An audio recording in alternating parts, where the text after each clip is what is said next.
IPL 2024-এর নিলামে একের পর এক চমক দেখা গেছে, তবে সবচেয়ে বড় ধাক্কা লেগেছে ডেভিড ওয়ার্নারের দল না পাওয়ায়। আইপিএল ইতিহাসের অন্যতম সফল এই ব্যাটার, যিনি সর্বোচ্চ 62টি 50 এবং সানরাইজার্স হায়দ্রাবাদকে চ্যাম্পিয়ন করার কৃতিত্বের অধিকারী, এবার নিলামে তবে তিনি কোনো দলই পাননি। 6000-এর বেশি রান সংগ্রহ করা ওয়ার্নারকে নিয়ে কোনো ফ্রাঞ্চাইজির আগ্রহ না দেখানো কেবলই চমক নয়, এটি আইপিএল ভক্তদের কাছে হতাশারও। বাজিমাত এবার ওয়ার্নার মুস্তাফিজরা না করতে পারলেও বাজিমাত করেছে আইপিএলের দলগুলো।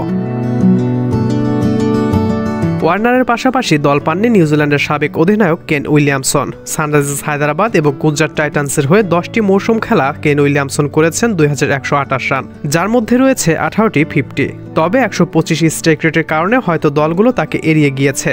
এদিকে অস্ট্রেলিয়ান কিংবদন্তি স্টিভ স্মিথও একই ভাগ্য বরণ করেছেন। 130-এর নিচে স্ট্রাইক রেট থাকা স্মিথের আইপিএল রেকর্ড বেশ সমৃদ্ধ হলেও আধুনিক আইপিএলের গতিময়তার সঙ্গে হয়তো তার খেলার ধরন মানানসই নয়, এমনটাই মনে করেছে হয়তো ফ্রাঞ্চাইজিগুলো।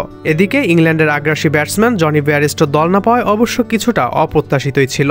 গত মৌসুমে 152 স্ট্রাইক রেটে ব্যাটিং করেও ব্যর্থতার কারণে 11 ম্যাচে মাত্র 298 রান হয়তো দলগুলোর আস্থা হারিয়েছেন তিনি। এর আগের মৌসুমে রান খরায় ভুগেছিলেন বেয়ারস্টো, আর এই কারণে হয়তো দল পাননি। সব মিলিয়ে দল না পাওয়ার দলে জায়গা হয়েছে মুস্তাফিজ, ওয়ার্নার এবং জনি বেয়ারস্টোদের।